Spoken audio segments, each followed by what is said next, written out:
Testing. Ooh.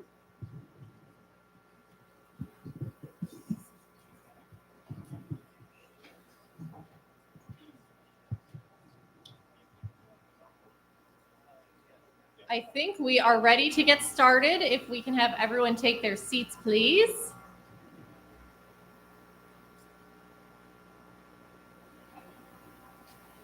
Fantastic. I was going to say action, but I was a little lackluster there. So good afternoon, students. My name is Ashley Madison. I am the Executive Director of Incubator Works. Some quick housekeeping before we get started. Please silence your cell phones as always, and also step out when needed. So there are 2 exits at the back of the room, 2 exits in the front of the room. So if you need to step out, no need to ask for permission. Please just do so. Restrooms, if you walk out, they are down that way to the right and then a little bit to the left, so not too far away. After each pitch, you are going to head to the back of the auditorium with Krista or with this gentleman in tan, and you will be going back to have an interview about your experience. So please do that after you pitch and after you answer judges from, or after you answer questions from the judges. Also, I hope you all enjoy the swag that you received today from Incubator Works and other entities. The t-shirts that you received were actually made in Incubator Works Makerspace on our sublimation machine. So if you ever wondered what a sublimation machine can do or what a sublimation machine is, it can make t-shirts like you all have. And with that, so I wanted to talk a little bit about Incubator Works and who we are. So Incubator Works is the local business incubator, and we help individuals start and grow their businesses through connections, resources, and programs. We helped to facilitate this competition today along with the AHA committee, and this is year 5 of this fantastic collegiate competition for students like yourselves. With that, thank you to the AHA committee, our mentors, thank you mentors from the bottom of our heart, to Incubator Works staff, especially Kimberly Bars, who has led this charge for many years, to Alfred State for hosting and for the wonderful lunch that we all had this afternoon, to our sponsors, our supportive board of directors, and Incubator Works graduate, Brian Kelly, for helping to run the pitch decks today. As students of Alfred University, Houghton University, and Alfred State College, the rural area that these colleges sit in New York State is known as Appalachia. Appalachians are creative. We are resilient. We work harder and smarter than our counterparts. Does that sound like all of you? It is the small rural towns and counties that are sprinkled between the hills, valleys, and waterways of New York State that give our state its charm. Entrepreneurship is just one of the core pillars of revitalization, as it helps to cultivate robust and vibrant downtowns, community hubs, and provide wraparound services to make this region a great place to live, work, and play. So now the fun part, the did you knows. Did you know? Over 50% of the small businesses in our counties are 1 to 4 people.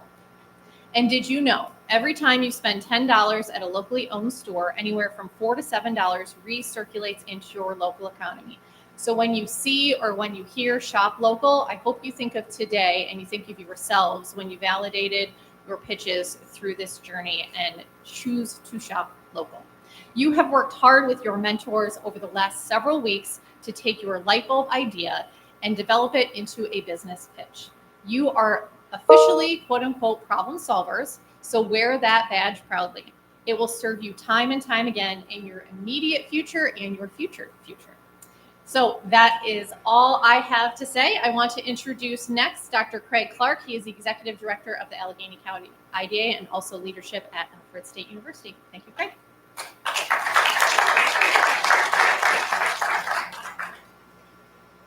Thank you, Ashley. We're so excited to host this year, and we'll talk later from Alfred State College perspective, but now I want to talk about the IDA. I'm the Executive Director of the Allegheny County IDA. And why is this important to us? Because as Ashley just mentioned, most businesses in the county are very small. On top of that, all the larger businesses in the county started in the county. So somebody had the great idea to start something like an LC Woodford's, who now makes most all the precast beams in both New York and Pennsylvania, or somebody makes almost all the sour cream in Northeast, and actually it's the largest sour cream production facility in the Northeast. It's actually Sakuto Dairies, started out as Friendship Dairies. So all of these started out with somebody's idea like what you're going to come up with today. And without those ideas, we would not have a county, we would not have economic development. We're also very excited the fact that we have the 3 colleges in the county competing against each other. We've not had that opportunity until 5 years ago when we started this competition.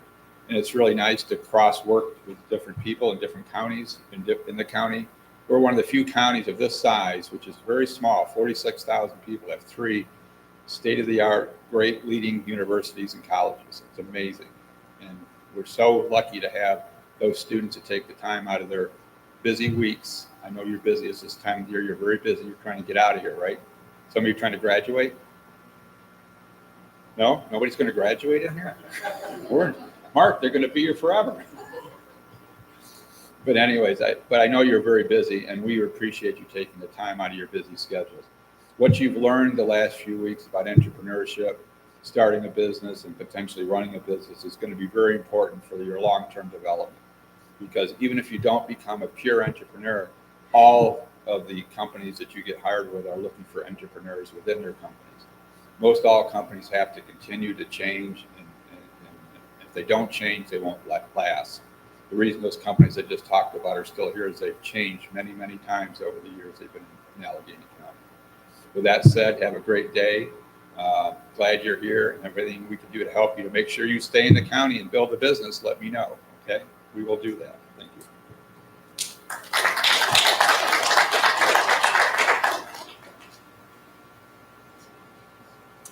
Thank you so much. My name is Kimberly Bars. I'm one of the program managers for Incubator Works, and I'll be your MC for today. Next up, we have John Eberth, who is the Chief of Staff for Assemblyman Joseph Semplinsky.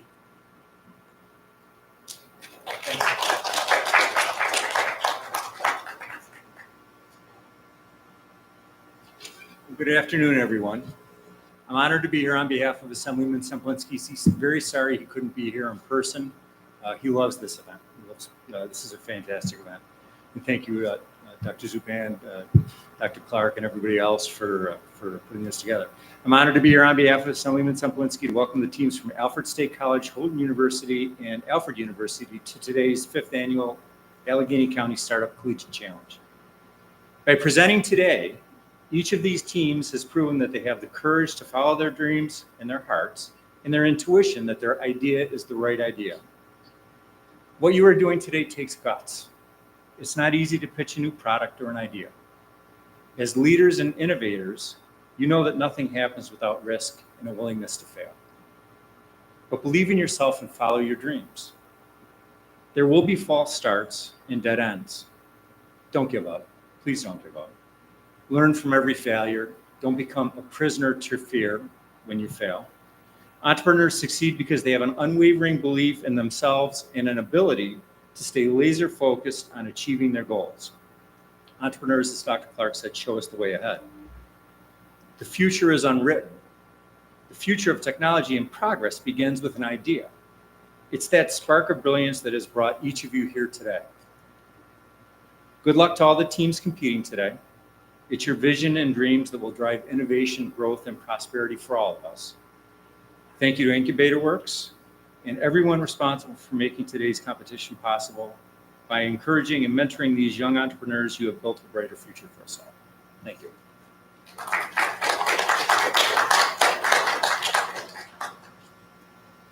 Thank you so much. And next up, we have President Mark Zupan from Alfred University.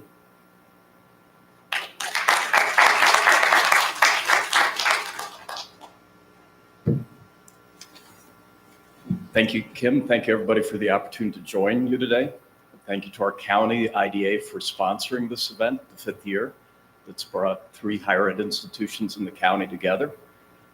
We appreciate Alfred State hosting this year. We were in Worcester, Massachusetts last night for an alumni gathering in the context of a Woo Sox baseball game. And they're the AAA farm team for the Boston Red Sox. And we were amazed how many alums showed up. We had room for 60, more than 60 applied for tickets. And one of the opportunities, you get to throw out the first pitch at the beginning of the game. So you'll be glad to know I didn't bounce it. It actually hit the catcher, so relief. But we were driving back last night, and when you're on a long drive from places like Worcester back to Alfred, it gives you an opportunity to think, what words do you share with the AHA participants? We're grateful to the judges, to the coaches, to the of the teams, and most of all to the teams for being in the arena. And what kept coming back last night on the drive is trade and tariff policy has been very much in the news the last several days, and what the right policy is. I'm an economist by training, and for quite a few centuries, starting after the Renaissance, there was this prevailing view that mercantilism was the way to go. People have always wondered what makes for the wealth of nations, what makes for successful organizations, successful nations. And mercantilism was fundamentally predicated on gold. That the more a nation accumulated, the more successful the nation. And whether you accumulated by trade or whether you accumulated by raid and plunder. Next year will be the 250th anniversary of Adam Smith publishing The Wealth of Nations. Adam Smith traveled around Europe. A friend of his hired him to mentor a son as they went around Europe. And the insight that occurred to Adam Smith put the emphasis on gold, made it much more questionable. And what Adam Smith observed in The Wealth of Nations is what ultimately makes regions like Allegheny County or nations like the United States or others successful is the ideas that people come up with and their ability to trade on those ideas. That's ultimately what drives success. We're still coming to terms with the implication of that insight, but would argue it's a powerful one to keep in mind as a backdrop to the ideas that the teams will be presenting today. That's why universities are so durable. They're wonderful institutions when it comes time to storing and building on ideas, how to create a better future. We're some of the most durable institutions in the world when you look at institutions that have been around over 500 years. 95% are universities. The first one got started in the Muslim world by a woman in North Africa when the Muslim world was in its heyday. And then places like Italy after the Renaissance, and then the UK and Germany. Last 50 years, 60 years, it's been the United States. And would be hard pressed to find a stronger reason than our openness to ideas and the openness of universities to those ideas and to people. And then last thing, when we think of capital, most people think, I'm an economist again, and you think of financial instruments, you think of bricks and mortar. But the Latin term capital actually refers to capitalis. And it's the ideas that come out of people's heads that are the wellspring of progress. So that Latin term presages what Adam Smith so wrote about in The Wealth of Nations. And most studies now indicate 75% of the net worth of the United States has to do with human capital, the ideas that come out of people's heads. So we're looking forward to your ideas and what the judges will render as the verdict this year. We hope many new ventures continue out of this competition. And then we'll just share an insight from last night's alumni gathering. We have quite a few engineering alums that would say, look, when we were students, AU is also the symbol for gold. And so they said, it's as good as gold. Well, would argue it's got to be revised a little bit. Human capital and the ideas we're going to be hearing from you are better than gold.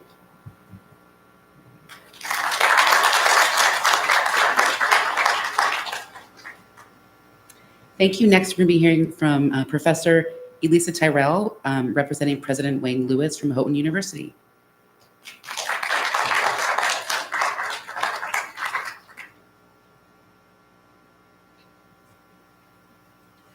Good afternoon. I'm a professor at Houghton, and our teams and I are so excited that we can be here this year and participate in the pitch competition. We're looking forward to hearing everyone's innovative ideas and learning from each other. And just remember, regardless of how your team may place today, focus on learning, having fun, and just gaining new experiences.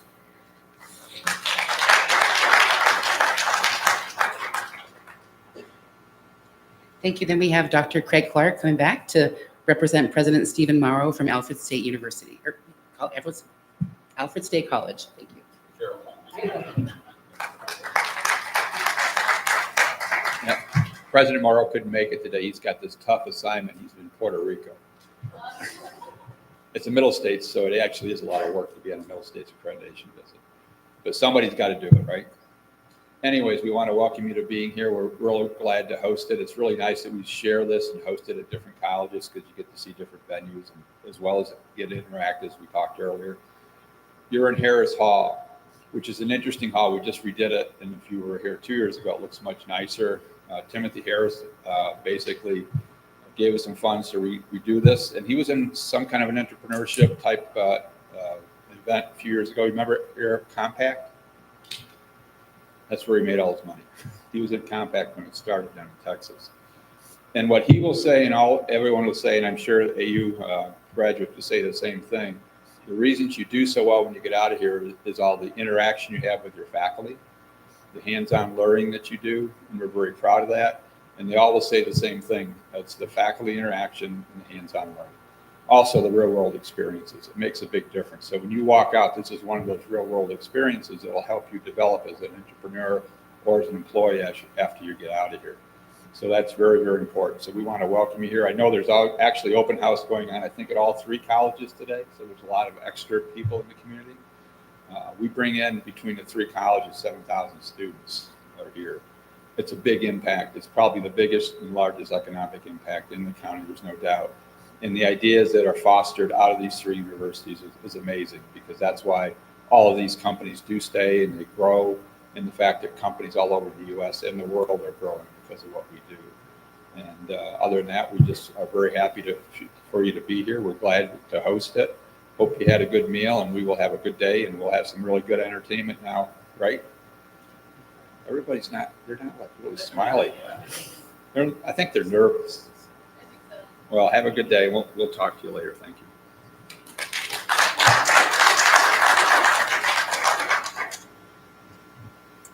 Thank you so much. And before we get started with the actual pitches, I'd like to introduce our judges. We have Casey Joyce, who is the president of the Underground Innovation Group, LLC. And then we have Jeff Staker with Cord out of Allegheny County. And then we have Ethan Root with Pursuit Lending. So thank you so much for being here. So we're going to start off with our first presentation with J&J's Indoor Putt-Putt Golf from Alfred State College. We're going to present the video, and then when we're done watching the video, we'll have the teams come down and answer the questions. And with no further ado, thank you so much.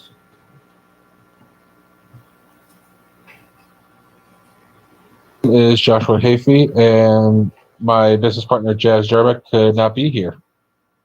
This is J&J's Mini Golf, and our slogan is cheaper than family therapy. So, what kind of problems do we have? Well, we live in Hornell, and there is limited family fun and entertainment, really. Any place where entertainment can only be reached by car or transportation, or not to mention we are both still in college and are kind of broke, so money is kind of an issue when it comes to the activities, as some of them can be quite expensive. Who are our customers? Well, we have individuals, maybe someone who just wants to go on a date, meet new people, families just trying to bond, pool clubs, tourists, maybe anyone from Alfred, and all types of businesses around. But what about our competition? Well, most of our competition is outside of Hornell, about 50 miles away, kind of. But the competition inside of Hornell is mainly the Spotlight Theaters, which is limited viewings, cost of entry, cost of snacks. So they're pretty expensive. Maple City Bowl with limited hours. Free events in the summer, but again, that's only in the summer. And most of them are meant for kids, not adults. And then the youth center, which again is meant for kids, as anyone, the age limit is 18 and under, but there's no cost.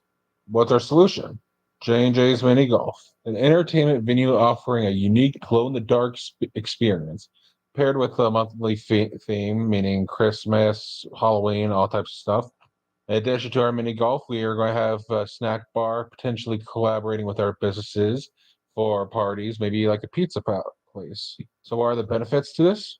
Constant family fun, brings in jobs to the area, has new activities, brings college students to the actual town itself, brings family to towns, possible expansions, and the possibility to increase relationships with others. What's the benefit of us making it in Hornell? Well, we'd be the only glow-in-the-dark mini golf experience in a 50-mile radius. Indoor facility, open year-round, unaffected by weather conditions, so don't have to worry about the snow. Community engagement, meaning we'll be hosting special events like theme nights, tournaments, and fundraisers, as well as we're going to make it affordable pricing for family-friendly rates to ensure accessibility, as well as possibly having discounts, like veterans discounts or health discounts. What's our marketing strategy here? Simple. Social media presence and local advertising. These two are going to be able to bounce back and forth with Facebook and Instagram, maybe even add in TikTok. We're located in a business improvement district, and we'll be joining the local Chamber of Commerce. With our grand opening event, HPG, which is also the improvement district, is going to launch an event with discounted admissions and giveaways to generate buzz. Not to mention, we're going to be offering a drawing for those who come in on opening day for 2 free year-round pass for golf. It's going to be a little drawing. There's also going to be a loyalty program where maybe after 10 days of visiting, you get like the 11th game free. What's our overhead / monthly costs currently? We have 0 monthly costs. Our overhead costs will be falling under renting the actual building. Eventually, though, our monthly costs would be any repairs needed and possibly resupply of golf balls, pencils, score sheets, that type of stuff. Our overhead costs would fall under building maintenance and possibly redecorations every month. The actual cost is going to be massive, as we need to add stuff like the first 3 months of employee payment, the cost of the actual renting of the building. Our two highest paying expenses is going to be the design of the mini golf course itself, which is going to be around $40,000, and a glow in the dark paint and UV lighting, which is $8,000.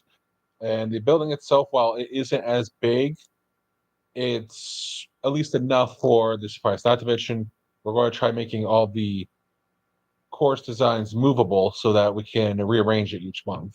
Before opening, we got loans, which is going to be the pilot program, small business associations, which is like loans, training, mentorships, and then worst case scenario, maybe the bank loan. From the city itself, we could probably request a tax break for 5 to 10 years with bringing businesses and much needed entertainment to the actual area. Once we're open, we're going to have admission fees for the mini golf area, possibly a party room, rental and event packages, sales from the snack bar, and a lot of merchandise. A little shirt. We're thinking about maybe a glow-in-the-dark shirt that says J&J's Mini Golf, cheaper than family therapy. What are we asking for? Besides winning lotto numbers, we're asking for the winnings of the day so it can help fund our next semester and hopefully help us with graduating sooner so we can finally bring in some fun to Hornell.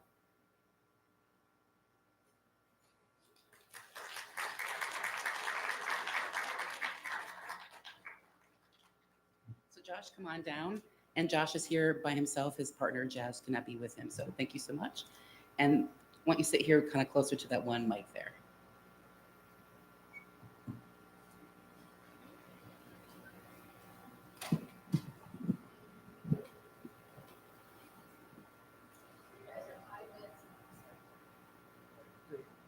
Hi, Josh. Great presentation. Amazing.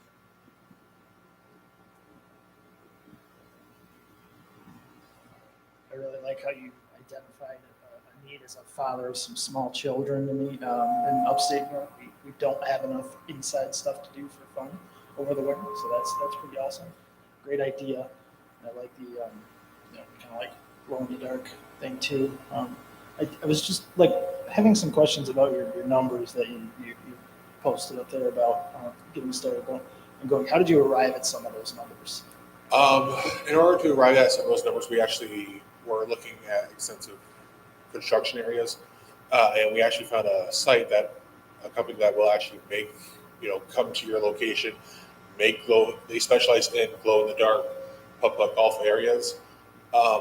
The reason why we decided to do it monthly is because we were sort of told that, or our thought process was that once you go to a golf area, once you sort of already played it. So we thought in order to change it up, was each month based it off of a event. So what we'll do is we'll have probably a standard golf course, and then each month we'll have like our own supply of decorations like Christmas trees for Halloween decorations, maybe St. Patty's stuff. In order for us to sort of understand the pricing, we looked up other places as well to see what their costs were. Like I said, most of the expensive was to build the actual course itself, but most of those courses are either outdoors. But like I said, the company was able to give us a base price of $40,000. Thank you. Just a quick follow-up, if I can. You mentioned you might have some sort of like food service there. I didn't see any costs related to that. Have you considered like permitting and serve safe requirements, things like that? So our initial thought was maybe using vending machines, as we can rent those out constantly, and if they need repairs, the company themselves would have to come out to fix them. Our other thought process was doing collaborations with outside sort of restaurants, maybe the pizza palaces, local stores for like snack bars, because of how many gas stations there are around in Hornell. So we're not really sure how we're going to do the snacks yet. Like I said, it's either going to be vending machines or pizza palaces and stuff like that. Thank you. Thank you for the presentation. I appreciate the idea. I also have 2 small kids, so I understand that. A question about revenue. You discussed the options for initial funding. Have you thought about pricing for your customers once you actually open up, and how quickly you'd be able to start generating the revenue to fund the business? So we thought about some pricing. In most cases, we thought about having either our 2 main options were either you pay once and you can play as many games as you want, or you pay for each game. And we were sort of leaning toward of paying once, playing as many games as you want. So the expense would be a bit more on the higher end. But also we were maybe thinking about doing like a membership thing where if you paid for a month worth of games, you can just come in and play as much as you want and leave. In Hornell, a lot of the kids there don't really have activities to do. And I know for a fact that I currently work at the youth center there, and there's this one kid who he will come every single day and just for 3 hours play nothing but pool. So I know for a fact a lot of the kids will come there just to practice their shots and try getting better scores constantly. Mm-hmm. So that's why I thought maybe the monthly thing, or maybe a 10 game, 11 game free. Mm-hmm. Sure, that makes sense. Thank you. Fun idea, really fun idea. Perfect world, what's your timeline look like? Timeline wise, I would hope to get this done maybe 3 years after college once I fully graduate. We have many ways to get loans and payoffs and Cornell, especially with how they like to help and stuff like that. Because they definitely want to bring entertainment into Cornell. The mayor does at least, but there's just not that many places to do it. A lot of the other entertainment areas are meant for adults. So it's mainly just bars. There's an axe throwing range, but you have to be 21. And like I said, a lot of the people in Hornell don't really drive. They either take the bus or they walk. And we want to keep it somewhere in the actual town itself so that multiple people can go. Okay, fun.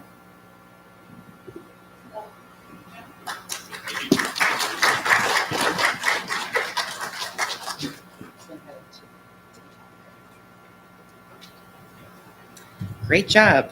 Thank you so much. So our next team is Decayse with Alfred University, and we have Matthew, Ryan, Mike, and Artem. Was your phone case last year? This is where it ended up this year. Now, meet this year's phone case.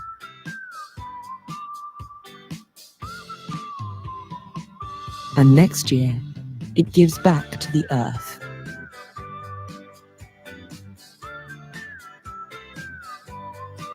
Hello, everyone. I'm Matthew Biddle, an engineering major from Wellsville. And I'm Ryan Haggerty, and I'm an engineering major from Wellsville. I'm Michael Pinney. I'm an engineering student with a CNC machining degree, and I'm from Wellsville. And I'm Artem Kosnichenko, a finance and political science major from Ukraine. The problem our company will address is the lack of eco-friendly phone cases on the market at an affordable price. The global phone case market in 2024 was around $12 billion. We calculated this number by multiplying the number of phones sold, which was 578 million, times the average price per case. From these numbers, we calculated about 82% of the phone cases sold to be non-eco-friendly. This attributed to around 500 million metric tons in annual waste, which is enough waste to build 6 Eiffel Towers. Our target demographic is people who care about the environment, brand-conscious consumers, meaning they value brand affiliation, and those that care about positively impacting those around them. We conducted a study with a sample size of 50 people. Results yielded showed that 80% of people purchase phone cases online. 85% of people purchased new phone cases within 3 years, and 75% of people said that they would pay more than $20 for an eco-friendly phone case. Decayse surpasses the competition in almost every metric. Starting with sustainability, our cases are made out of 100% bioplastics with a trendy minimalist design. They're durable and made 100% in the USA. Every single year, 1.5 billion phone cases are produced. 1.6 billion of these phone cases are then thrown away annually, resulting in plastic cases being a top contributor of ocean waste, leading to 10 to 40 million metric tons of microplastics being leached into the environment. Our solution to this problem is to 3D print our products using a low-cost bioplastic filament. This process allows us to keep maintenance costs low and prototyping time short. It also provides a durable, functional, and flagship-ready product. Our 3D printing process and use of modeling software allow us to customize our cases to fit new phones and customer trends. We are proud to manufacture our products in the United States. Doing this allows quick shipping times and aids in keeping our prices competitive. Our location allows us to skip costs incurred with overseas product shipping. While our competitors price their cases at around $70, ours is just a fraction of the price at an average of $30. The largest benefit of our product is that it can be completely erased. The pictures on the left depict the life cycle of our bioplastic, PLA. Under ideal conditions, our material can be gone in just 60 days, while the average phone case stays around for 7 lifetimes. Another benefit that our company will provide is our Decayse Created by You initiative. We will empower children through creativity and design. It's very similar to the Dornbecker Freestyle project by Nike, where kids in children's hospitals design sneakers and the proceeds go back to the children and their families. We hope to follow this model with our phone cases, providing children an opportunity to make their own designs for a case. Our distribution plan takes us from our production line to our products being packaged in eco-friendly materials, shipped through our local carrier, which will arrive at our customer's doorstep.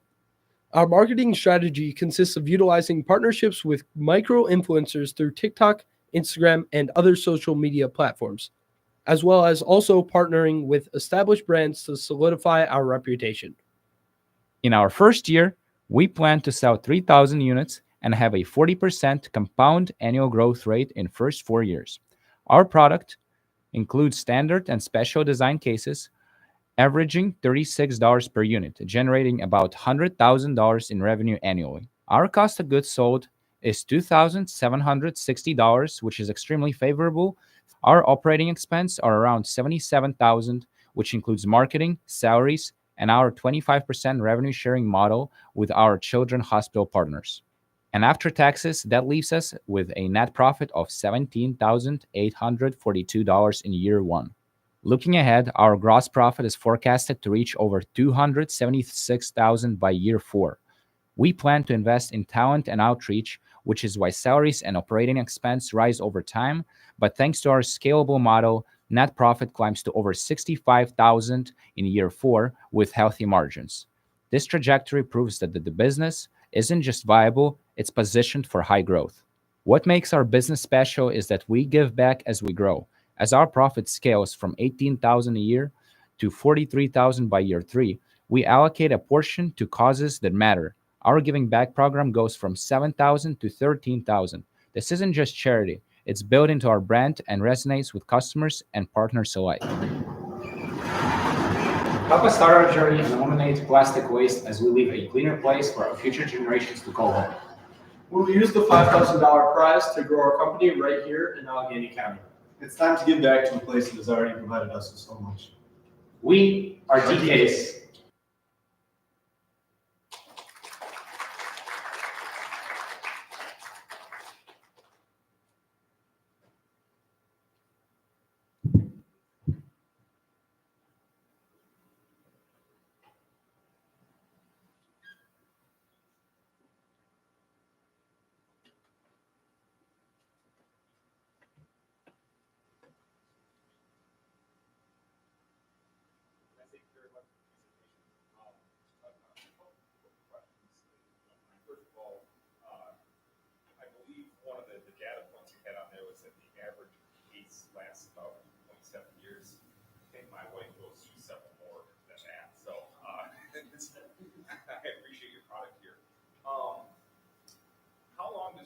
last?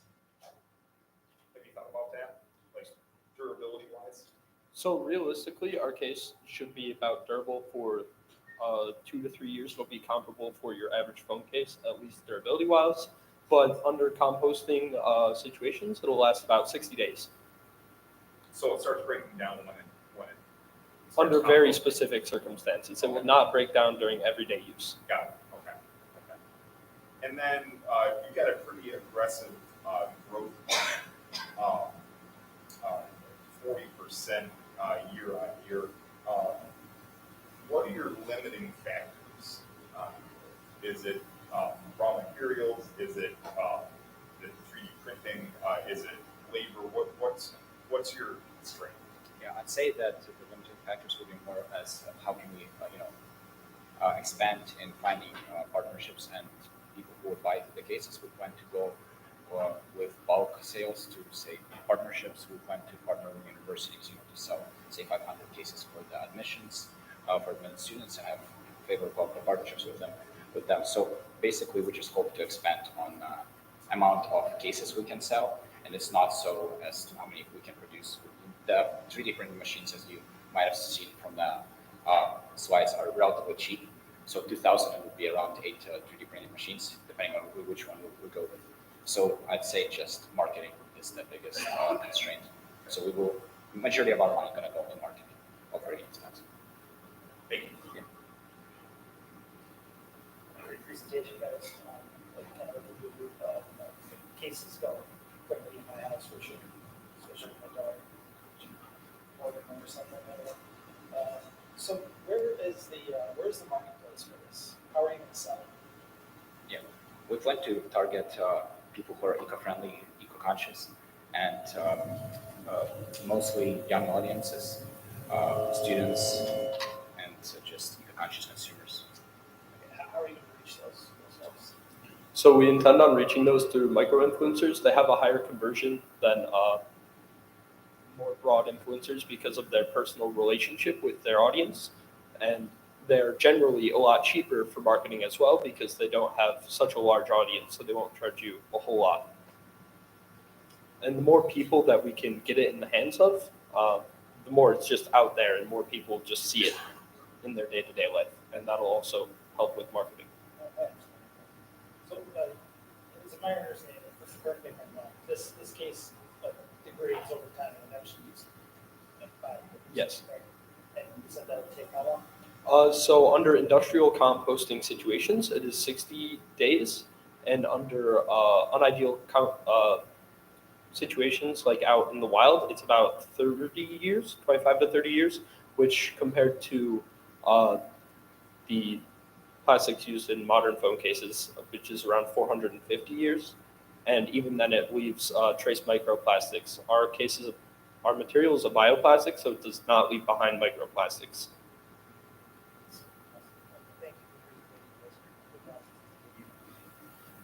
How long does it take to print a case? So on average, we're still working on the exact same time, but we're estimating around 1 to 2 hours. Minimum, we want to get it down to an hour per case. And how many machines, like how many cases can you print if you end up with the 8 machines? We could do 8. Okay, so eight to go. We could do one. One per machine. Okay. Okay. Last fall. All right. Thank you. Thank you guys very much.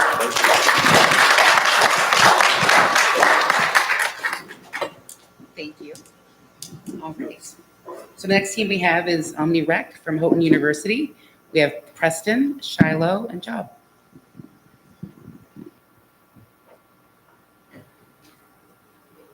My name is Shiloh Jobst, and I've dabbled in equestrian ever since I was a little girl. My name is Preston Thomas, and I'm a college basketball player at Houghton University. I'm Job, and I've played basketball, track, and soccer.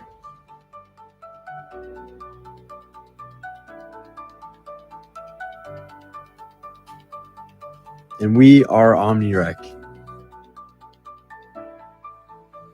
Our mission statement: stream the action, own the stats. You give us the footage, and we give you the tools you need to be the best in what you do. I think Omnirec would be such a great platform for high schools and colleges to use because even though I played soccer and I ran track in high school, which are two very popular sports, I just feel like there was a lot more opportunity for stats and analytics in the sports that I played, which really would have helped my sporting career. Using AI, such as services like AWS and radio frequency identification tags, we'll be able to monitor and track your athlete to give you way more stats that are way more accurate than ever before. Why Omnirec? Because as a student athlete, I have the understanding of how tough it is to get the exposure and tools that D1 and even pro players have access to. So our services are going to allow you to have all your unique sports covered, and you'll be able to have lots of stats. Oh, sorry, can I call you back real quick? All right, thank you. Hey, sorry, I was just talking to schools about our idea, and they loved it. We talked to 3 universities and 2 high schools about our idea, and they all had very sports that don't really get covered, and they were really stoked about it because they've always been looking for good stats and streaming for their sporting events.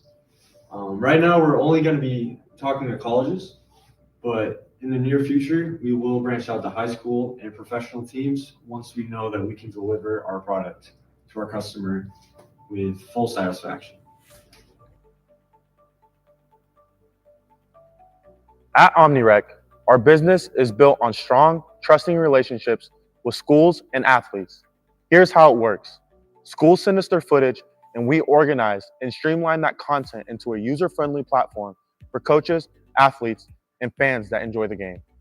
From there, we facilitate live streaming of games, so everyone, whether they're at a game or halfway across the country, can be a part of the action.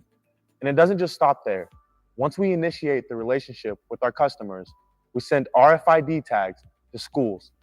This technology allows us to track each athlete in real time during the game while collecting powerful data that takes the experience to the next level. I think Omnirec could really help with people that are in smaller communities, find universities that equestrian is actually offered as a degree or a program.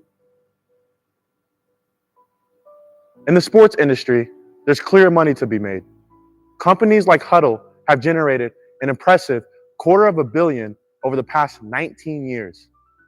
Synergy is pulling in around 15 million. But here's where Omnirec stands out. While these companies have made their mark with mainstream sports, we focus on the athletes and teams that often don't get the recognition they deserve. Our goal is not only compete with these big players, but bring more value, more features, and ultimately more revenue. With our unique approach, we're opening up opportunities for underrepresented sports and athletes, adding value where others are missing. How are we going to generate revenue as Omnirec? Well, we're going to generate it by charging universities, and we're going to charge teams monthly so that they don't have to pay for seasons when they're not playing. And all of the seasons put together will make our revenue go through the roof. We really believe that we are solving the problem of these athletes in smaller schools playing the lesser known sports, not getting enough recognition. Because through our website, you will be able to contact recruiters. They'll be able to see you and all your stats that you've been putting up, finally putting you into the scope of the sports industry once and for all, so you can really get out there, advance your sports career, and go further than you've ever gone before.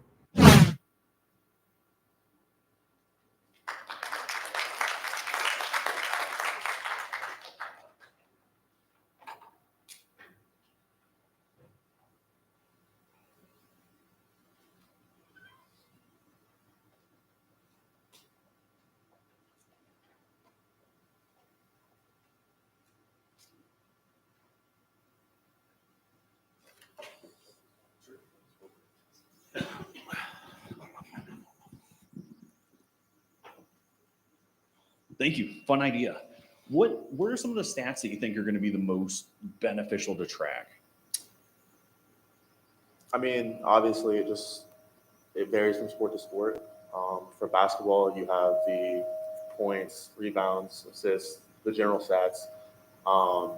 But something like track, you can track times. When I was in high school, I ran track. I know he runs track currently, but like the way that they track times, it wasn't right then and there. They would track times right then and there, but it would take forever to get updated on the website.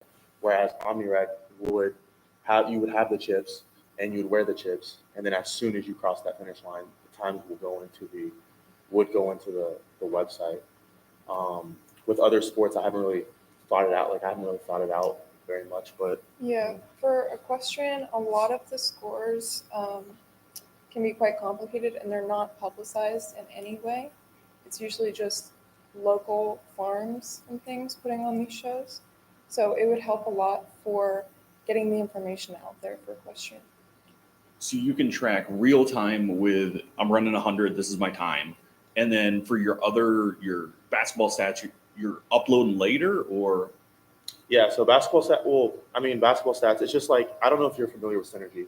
Mhm. Synergy is a platform where they track stats, but yeah, the stats wouldn't be put in. I mean, I haven't really put much thought into it, but I Right. don't think the stats would be put in later, for basketball, because you're not going to be able to wear a chip during the game, Right. and you're not going to be able to do the stats right then, and you have to wait till the game's over. So. Okay. Thank you very much for the presentation. Question about revenue. So you said your target customer base right now is colleges, and so would you be selling subscriptions to this, or how would you monetize this? So we charge them per team whenever the team season is playing. And the colleges would pay for basically a subscription, but it's termed out in a way that we're only charging them when the teams are playing for each team. Okay, that makes sense. What about costs? Is there a heavy cost burden to try and get this up and running? Yeah, so the major cost burden is actually the website, getting the website up and running. The other things are much smaller, like the RFID tags are $40 per RFID tag, but if we buy them in bulk, it's a lot cheaper. Thank you. Yeah, I agree. Neat idea, guys, for sure. What advantages over your competitors would you say? What's your strongest advantage over your competitors? I think You mentioned a few of them. Yeah, I think Synergy. Okay, so you have NCSA, and obviously we want this to go also before high schools, so kids can get recruited. You have live stat tracking and also recruiting all in just one, as where you have NCSA, you have to pay separate for that, and then you have Huddle, you have to pay separate for that, and they're so expensive. It's hard for people to actually be able to afford that. Not colleges so much, but high schools. I know high school teams would have a problem financially, and so it would just be everything in one bundle, but less cheaper than your Huddle or your Synergy and your NCSA and Sports Recruit. Yeah, and on top of that, one of the major features of our program is including sports that aren't often recognized in Synergy and Huddle, things like that. So equestrian and much smaller sports like lacrosse, field hockey, things like that. Awesome. Great. I just had one more question. So you're going to be collecting all this data. Where are you going to house that? And what are you going to do with it? So AWS, Amazon Web Services, is the service that we were planning on using for the website to track all the AI statistics and analytics. And that actually has databases and things like that store the information for us. And they also have pre-trained AI models that we can use to get started. Okay. And is that very cost prohibitive? Have you dug into the cost? It's not that expensive. It's $60 per month. Oh, excellent. Yeah. Thank you.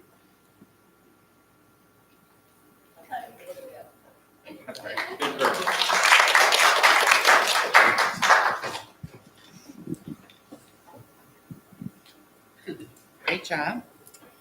So next we'll give a chance for the teams to get out so the judges can take some notes here before we start. But the next presentation will be Sax and Shield from Alfred University. And we have Jessica, Peyton, Paige, Zoe, and Carlos.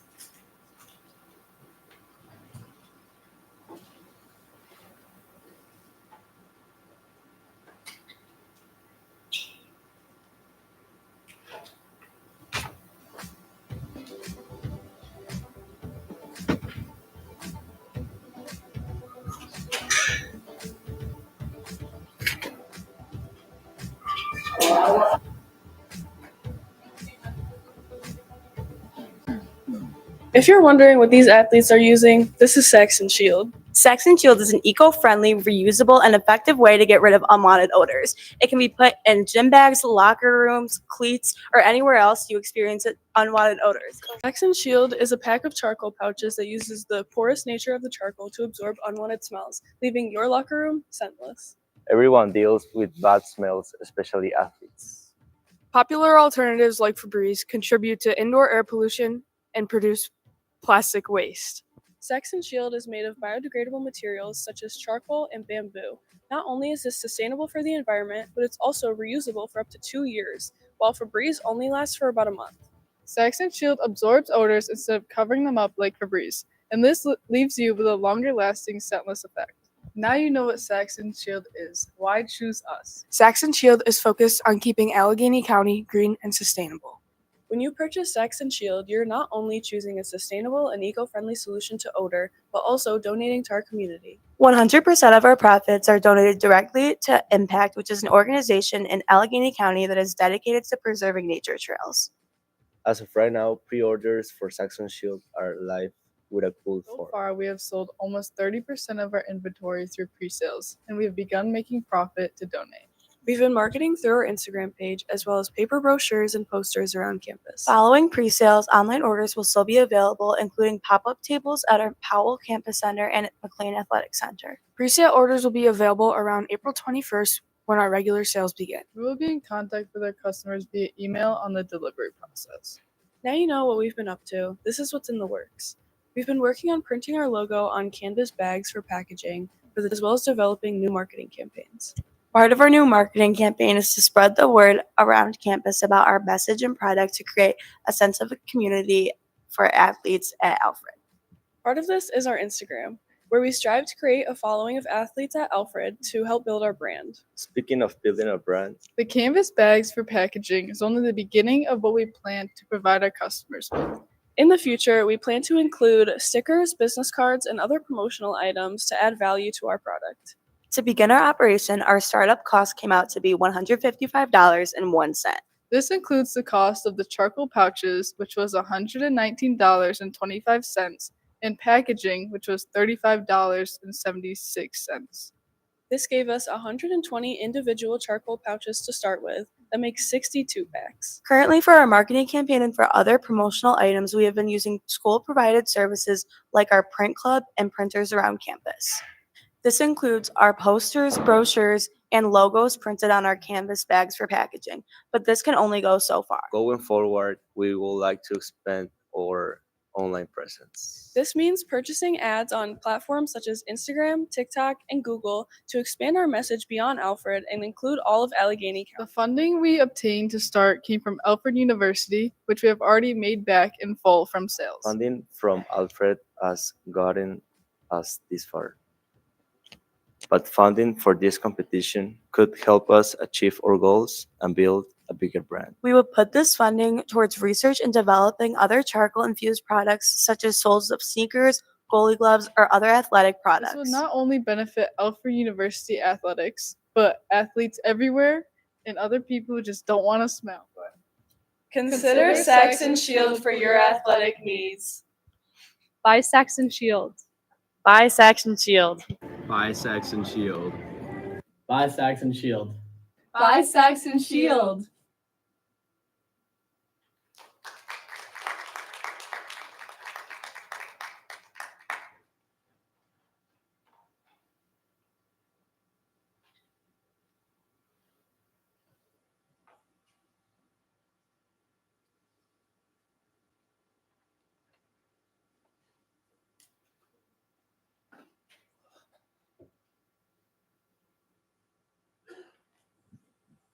Thank you guys very much for the presentation. You guys already have this up and running. Is that correct? Is that what it sounds like? Okay. But that's great work. A couple questions. One, the manufacturing or assembly process. Are you buying the raw materials and then assembling it yourselves, or are you purchasing these and then and marketing and selling them? We're purchasing them and then marketing them and reselling them. Okay. All right. And then, so for scalability, then your initial costs seem pretty low. In order to expand, how do you see your growth plan for this? So we're starting off with just like the charcoal pouches right now to like put in sneakers, locker rooms, and things like that. But eventually, like that said, like we want to look into building more products with the charcoal, like soles and things, so you don't have to buy the pouches, and it'll never have a bad scent. Thank you. Thank you. That was exciting. Are you thinking that you would source the soles, or you would do the research and try to develop them and then manufacture them yourself? I think with the soles, we would want to like research it and want to do it ourselves. Okay. And then you're currently focused on AU. What's your next kind of market you're looking to get into? More like athletes anywhere else, like across the street here or Houghton. Yeah, just like athletes anywhere, and then we would just send them out. Okay. Thank you for the presentation. How much does it cost to build like one pack of? Each unit is about like 90 cents. 90 cents. And then what do you sell them for? We sell 2-pack for $8. Okay. And then where's the source of the Amazon. You buy them on Amazon? Yes. Okay.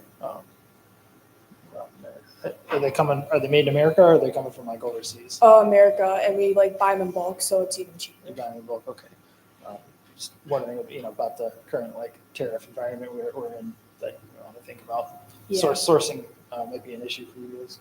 Have you guys figured out like what your break even is? I mean, I understand you've got $155.01.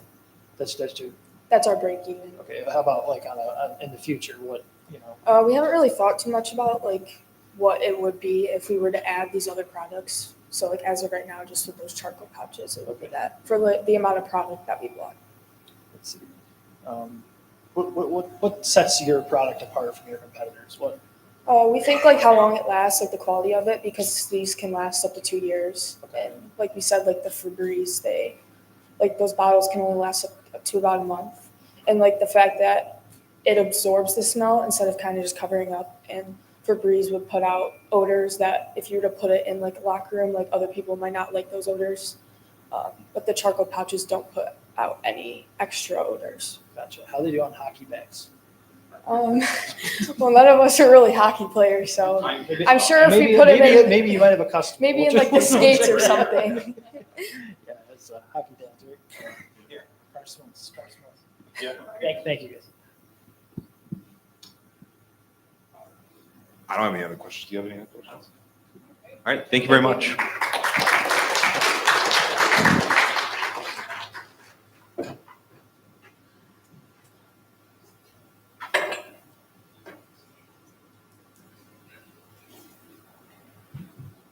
All right. So next we have Thrive Together from Houghton University. We have Krista, Martha, and Xiaoxing.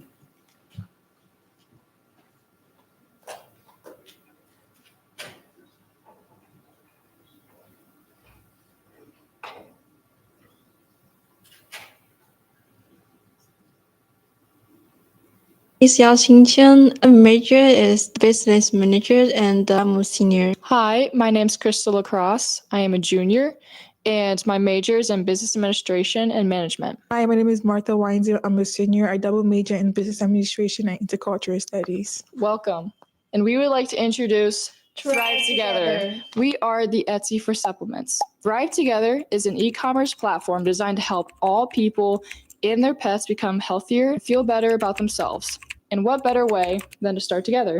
In a time of increasing automation, it's our mission to keep human connection at the heart of commerce. That's why we are building a place where health is a priority so all lives can thrive. We help our community of sellers turn their ideas into successful businesses where our platform connects them with millions of buyers. We're not just in a better, more personalized healing for every member of the family, even those who are two-legged or four-legged members. The platform connects customers with trusted small brand sellers offering unique, research-backed health solutions that are hard to find in big box stores. How it works is our website is a AI user-friendly marketplace where customers can browse by health goals, filter for pets or human products, and read verified customer reviews. And sellers manage their products and ensure transparent ingredient sourcing. Buyers get access to niche, high-quality health solutions with the convenience of a one seamless online shopping experience. And then they can set up subscriptions for recurring purchases, receive personalized recommendations, and engage with health experts through Q&A forums. We will use Instagram, TikTok, and YouTube for influencers, partnerships, and educational content, targeted email campaigns, and SMS updates to keep our customers informed about the promotion and new arrivals. A strong community approach with leveraging customers' testimonials and interactive wellness discussions that build lasting relationships and trust. At our health-focused e-commerce marketplace, we're solving a major problem, finding high-quality niche health supplements for both people and your pets without a hassle of overpriced mass-produced products or unnecessary prescriptions. For our customers, whether they are in their 20s or 60s, it's a one-stop shopping experience to strive for human and pet health with verified reviews and expert-backed recommendations. And we never should run out of essential supplements with our easy auto-shop opinions tailored to individual needs. For small business sellers, we will help you stand out in a dedicated wellness marketplace instead of getting lost on these generic platforms like Amazon or Shopify, and where you don't have to worry about payment processing or deal with first-line customer service. Thrive Together plans to follow the cost-sharing model, which minimizes costs wherever possible. To start up our online business, we require funding for marketing materials like running advertisements, email and SMS marketing, which should be set around $800 on average. Then we need about $200 for setting up our website and creating our domain. Custom packaging designs on average cost about $100 to get us started. We also require $200 for product liability insurance. Since we are offering supplements and other health products to thousands of buyers, the total amount needed to start up Thrive Together will be approximately $1,200. We have estimated that our revenue will generate from listing fees that's set at 50 cents per product, listing the transaction fees, which will be 6.5% of each sale. Payment processing fees will be like 3% plus 25 cents per transaction. And lastly, it would cost an average of $5 a day for a business to have us run ads across 3 social media platforms sponsoring their products.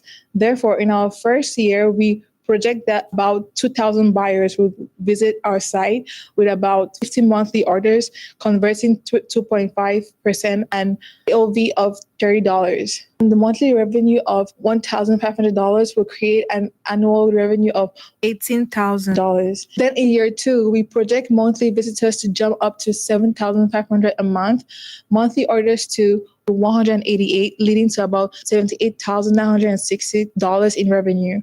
In our third year, we believe with 20,000 monthly visitors and 500 monthly orders, our revenue will be at $240,000. We're not just selling products. We are creating a go-to hub for holistic health solutions, bridging the gap between small trusted brands and health-conscious consumers who want better options for themselves and for their pets. We are determined to be the next Etsy for supplements.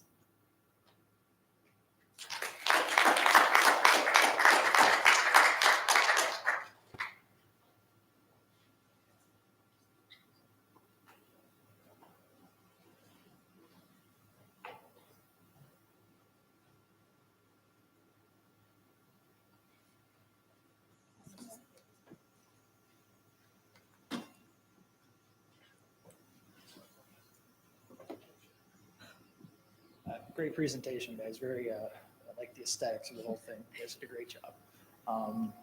Nice job on the financial projections too. That was very in depth. Great. Just curious, you're creating this space for people to sell their products.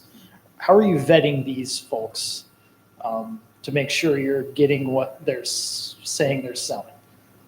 I could see some potential like liabilities there, especially in the supplement market, they're sneaking in some things that maybe shouldn't be in there, and next thing you know, an athlete's in trouble.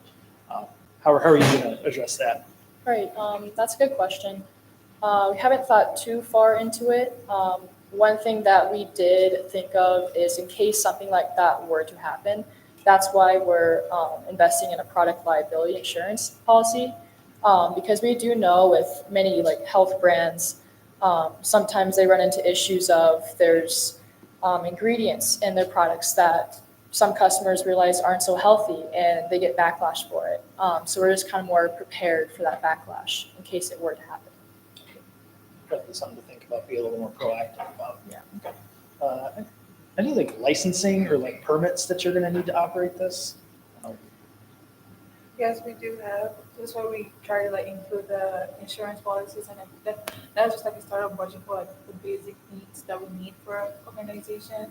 And we also talked about how we're gonna get every company that's gonna work with our company, but also to make sure that they have like license or they're allowed to sell FDA approved products on our website too. And then how are you going to ensure that you're providing, what's going on? I'm trying to say here. How are you going to make sure that you can sell the products where you're selling? Certain supplements are legal in certain places and they're not others. You guys thought about that? So our system's an AI website too. So we're going to use an AI to be able to track just locations and just countries that are not allowed to sell those products in those countries.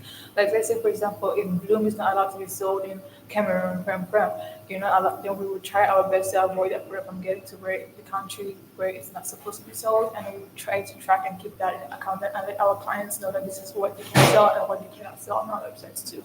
All right. Thank you very much. Thank you for the presentation. Are you guys stocking and selling the products, or are you the marketplace connecting the buyers and the sellers? We are the marketplace that connects buyers with sellers. So it's very similar. I don't know if you've heard of Etsy. Mm-hmm. Pretty similar setup to how they do it. So then for your revenue, are you taking a portion of the sales and are you charging the buyer or the seller for that, or both? So we are charging a portion of the sales to the seller. Okay. So the seller has to pay a fee to list their product on our marketplace. And then once the buyer purchases their product, we also then take, I think it was 6.5% of that sale. Okay. Yes. Okay, thank you. Thank you. That was a nice presentation. Two quick questions. First one is, do you have any brands targeted for your initial launch, or who's kind of on your wish list? We're looking at Bloom because we're looking to start with health supplements that help by the gym, because that's something that most people are looking at right now. So we're looking at a company like Bloom to reach out to them and email them like, hey, do you want to partnership with us? We're a new website you can sell upwards on our website for a low discount price too. And there's also brands like Thorn, a lot of other small niche brands out there that sell specific supplements. So people who are really looking to get on a fitness journey. And then as for the pet market of our business, we're looking at, we haven't specifically looked into specific businesses for that, but more the small brands mainly that people may not have heard of yet, but through our advertising, they'll get attention towards those brands. Okay. Have you thought of hosting website, how you're going to go about building those, who you're going to use? Yes, we thought about we looked at Etsy and Shopify, how they started and how they went about creating the website, and we also looked at some other few companies like Amazon too, and we hadn't looked deep into it, but we're just thinking of creating ourselves, creating our website from scratch by ourselves and hoping that it grows from there. Okay. Thank you.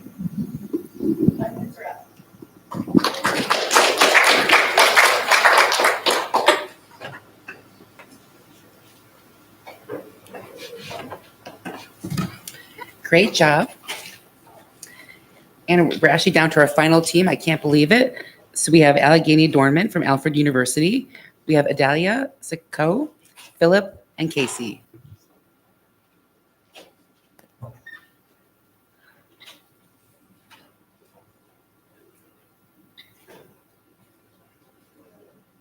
Have you ever wanted to show your school's pride without spending a fortune? Something stylish, meaningful, and uniquely yours? That's exactly why we created Allegheny Adornments. Let's be honest, no one wants to wear the same school hoodie or t-shirt every day. But jewelry, that's different. Our pieces are subtle, stylish, and easy to match. Hello, my name is Sekou Kamara. I'm a first year at Alfred University and I'm studying business administration. Hello, I'm Philip Peterson. I'm a first year at Alfred University and I'm studying business administration. See, Alfred University has a ton of merch. Hoodies, t-shirts, caps, and keychains, but no jewelry.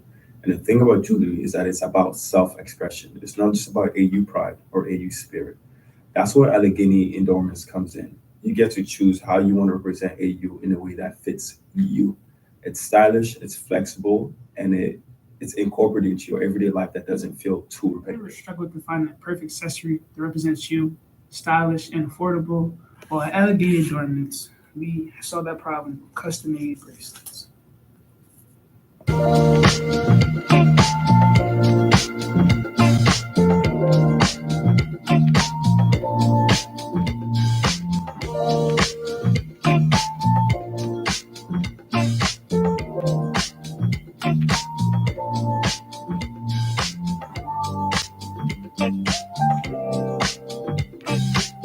mission statement is to provide high quality and customizable adornments that represent AU spirit and self-expression.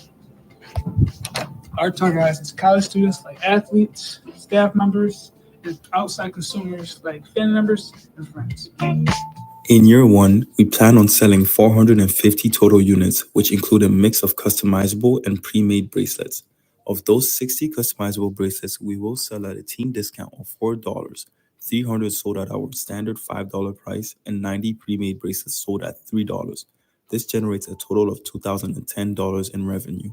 With a low startup cost and efficient production, we plan on ending the year with $374 in net cash flow and an 18.58% profit margin, providing the strength of our lean business model. In year two, we scale up by selling 675 units, 525 customizable bracelets at $5, and 150 pre-made bracelets at $3. Our total revenue would be $3,075, and we end the year with $795 in net cash flow and a 25.85% profit margin. The addition of more pre-made bracelets help us reach a wider audience while maintaining healthy margins.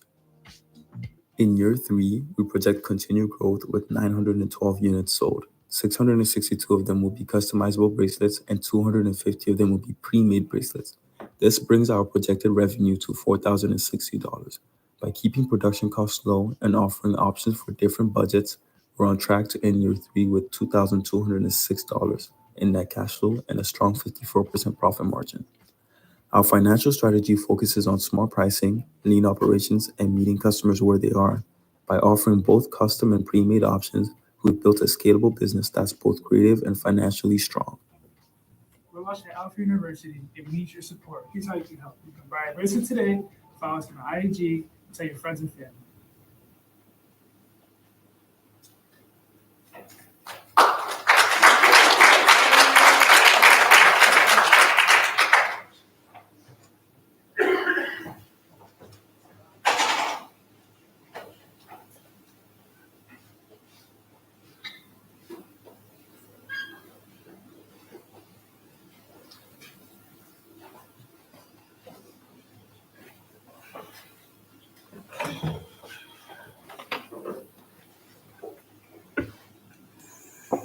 All right, thanks, guys. A couple questions. I know it's a little bit hard to hear on the video, but who are your target customers? Right now, our target customers at this moment are college students, staff, and teams. Okay. Because with teams, they don't really get much except hoodies and stuff, and you can't really wear those all the time depending on the weather. So we decided that jewelry would be better, simply because you can always have them on your wrist, and depending on the type of material the bracelet is made out of, you can also wear them while you're working out or on the field if it's allowed in your sport. So are they? I know they're custom. Are you focused on branding for the teams and the college, or can it be whatever the customer wants? Both, actually. We have, just like Sax and Shield, we also did this in our school, so it's up and running at the moment. Oh, great. So we did a Good for big you guys. order. Thank you. We did a big order for the softball team, Okay. where it was a softball charm in the middle, and then it had their number and the school on the sides. So that was one custom order technically because we don't sell those.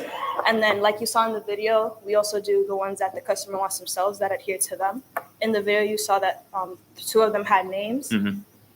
So we do those. And then the gray and white one was also a custom one because the customer picked out the beads and the charms that they wanted. How are you reaching customers? Is it online? How are you marketing? We have an Instagram that we use that. We also do small pop-up shops and different residence buildings. We have done 2 in one of the residence building, and that's where a lot of our customers come in because they come and they pick them out there. And we also do a lot of word of mouth because people just they look at the bracelets and they just hey, where'd you get that? I want it.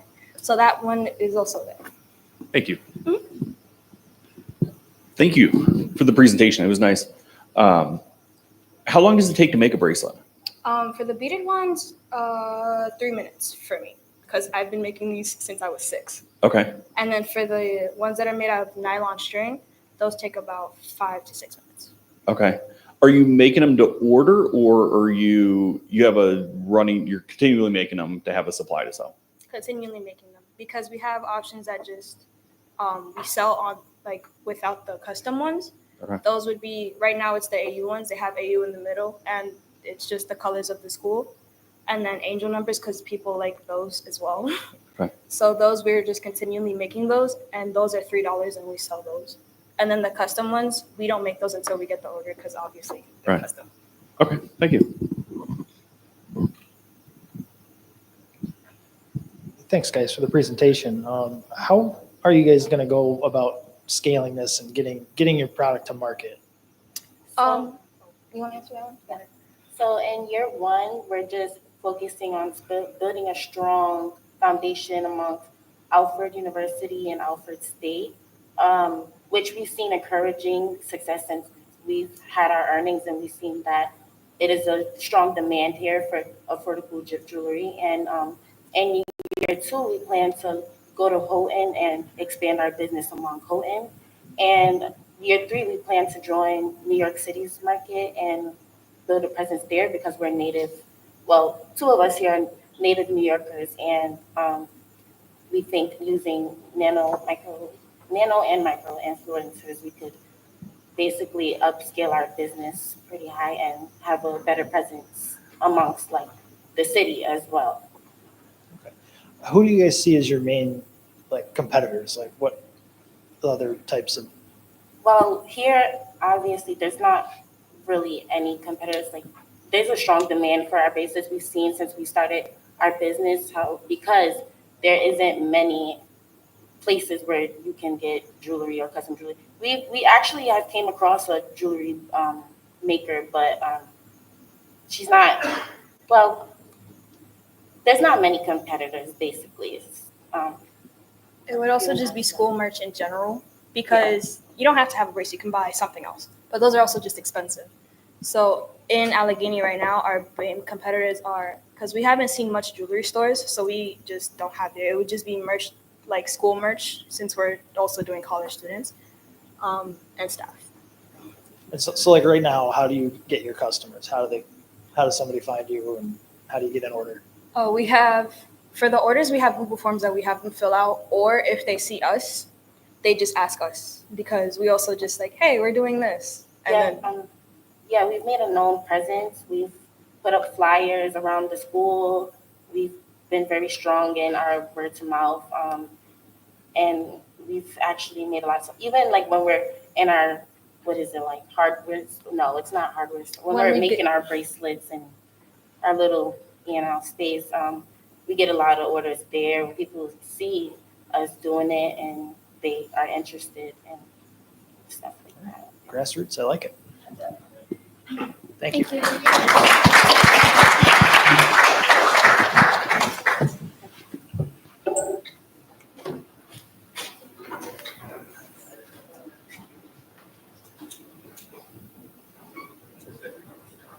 Okay, well, we've completed our 6 presentations.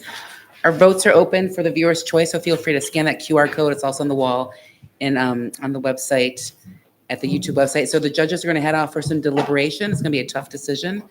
So hopefully within 20 minutes or so, they'll be back. And we have a couple videos to share. And in a couple minutes, we'll leave this up here for a few minutes, this QR code. And then after we come back and we announce the winners, we'll have a big check to share. We're gonna take a group shot, so make sure you don't all leave yet. Once the winner is announced, we want to gather everyone at the front. Maybe I'm not sure how the weather is, but so don't leave so we can take everyone's picture. So make sure you vote, and then we'll show some other videos in just a couple minutes.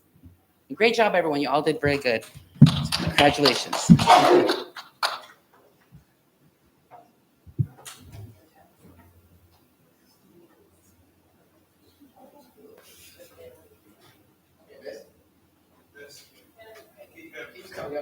It's closer to YouTube. It's not that many voting. My phone's dead. The one you sent me earlier works. I thought it was under YouTube. You want to see YouTube? It should be on the description. Oh. Or Yep, it's in the description, but. yeah, it's gonna probably use that. I think about it. I'm trying to use it if you have the link writing below somehow. I got it. Okay.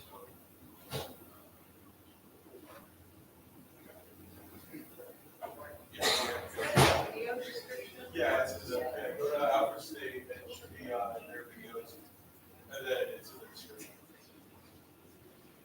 Technology.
you have worked with your mentors and learned how to take nothing more.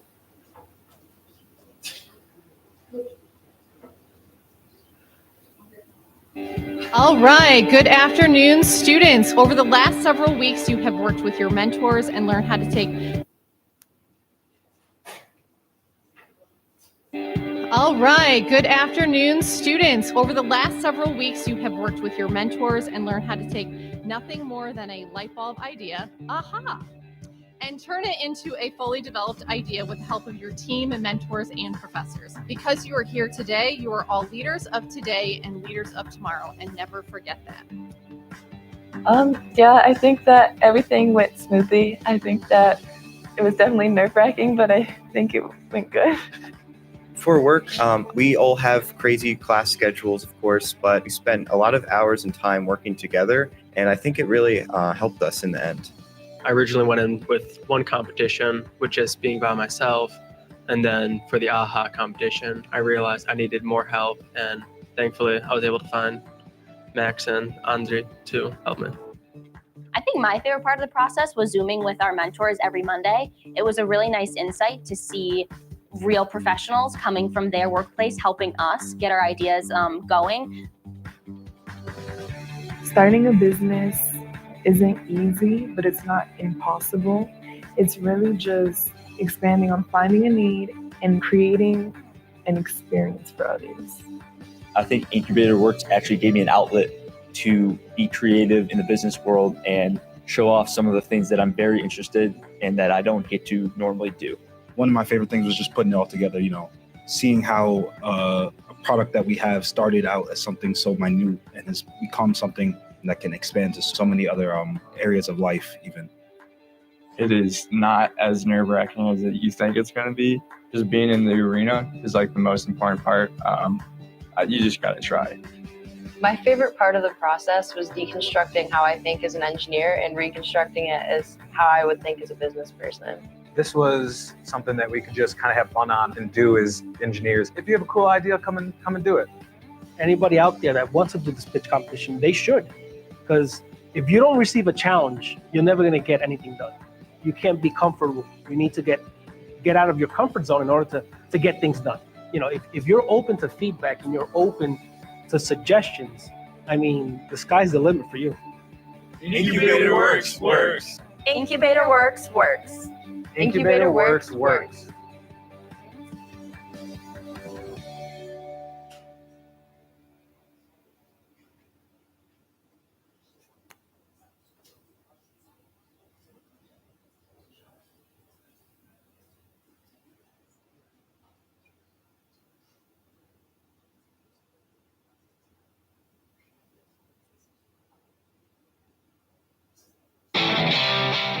My name is Eddie Scroxton. I'm from Jamestown, New York. I'm in the tech management program.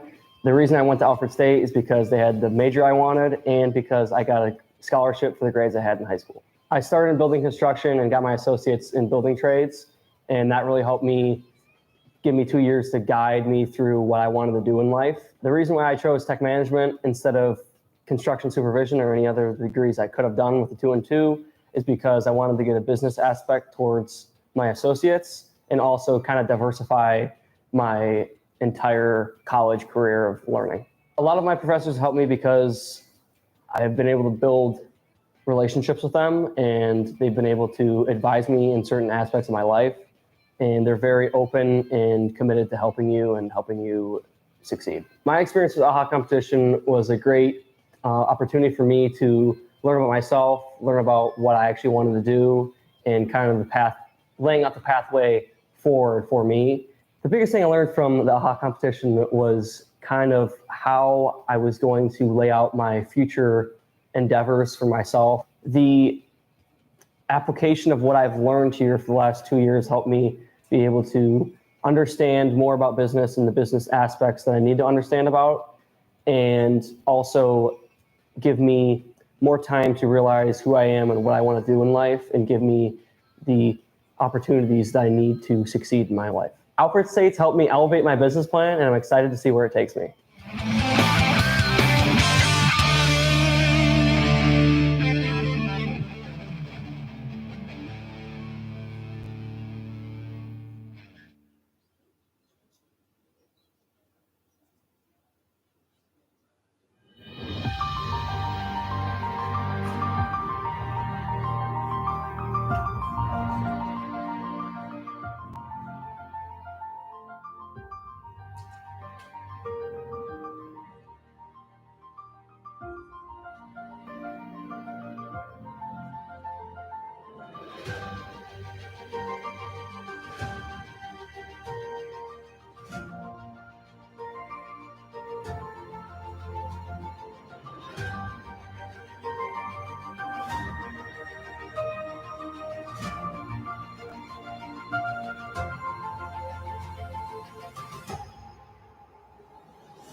like about Alfred State is definitely the community and feeling like I actually have an opportunity to know our students and work more closely with our students. I've been to 2 other colleges before I came to this one, and I've really never had a place where I've just immediately felt more welcomed and accepted at school. I've met so many great people. I'm proud to be a part of something that's so big. Day-to-day life, everything that you see throughout your day, our graduates are doing that stuff. Being here at Alfred State, it's helped me find who I am as a person. It just gives me the opportunity to figure out what I like. And so I know when I leave, I'll be able to stand on my own 2 feet. So what Alfred State means to me is simply family. You don't really want to leave because you feel like you might lose what it's like to be here. There's not really a different place that you can go that'll feel like Alfred. The best part of Alfred State would be I get really excited seeing my friends on campus. Alfred State is home. Our focus is on jobs and careers, and we look at our job as promoting top careers for our students that most importantly make them a valued member of their community. That's what Alfred State means to me.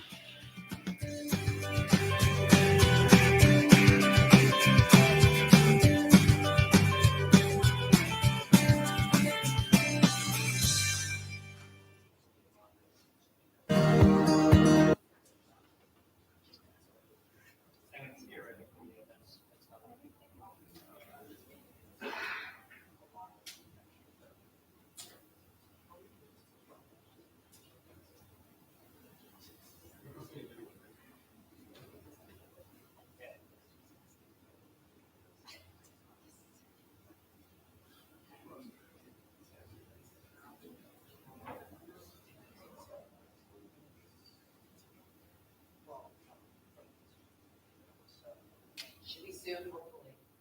That'll be my decision.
All right.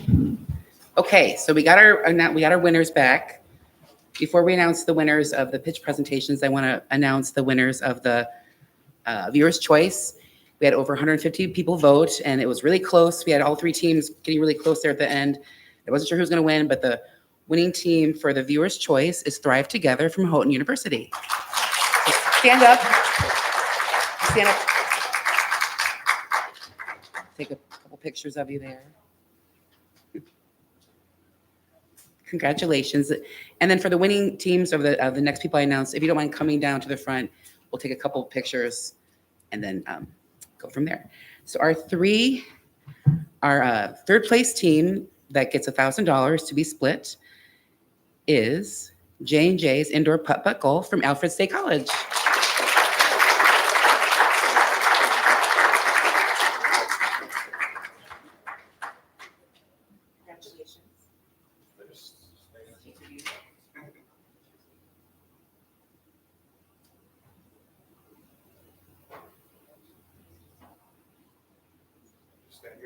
Oh, you can go back. Thank you. And then our second place team with $2,500 to split is Sax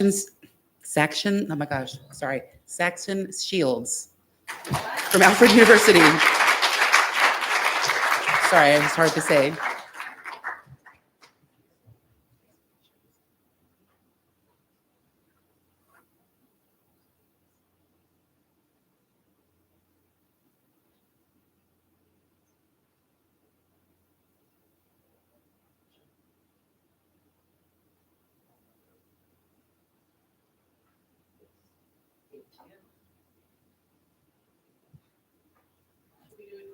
We should do a drum roll. So for the winning team, the grand prize of $5,000 is Decayse from Alfred University. That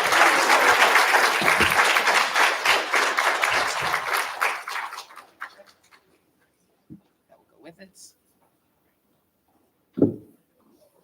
And then we'll do a couple more shots with us, and then we'll get some shots by yourself and any other shots anyone wants.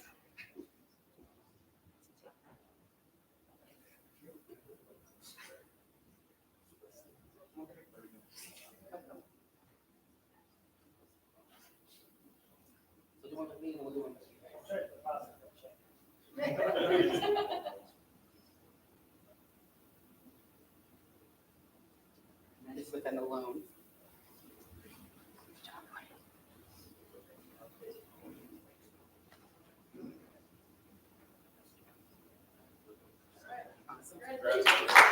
Congratulations and thank you to all the teams. Everyone did a great job. We're going to do some group pictures now. So everyone come down. Where should we do those, Paul? Right here?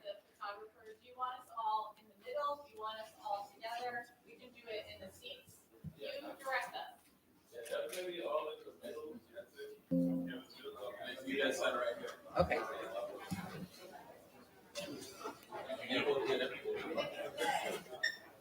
Hold it up right. No, right here. Like, turn around. Yeah, we're getting everybody in there. Right?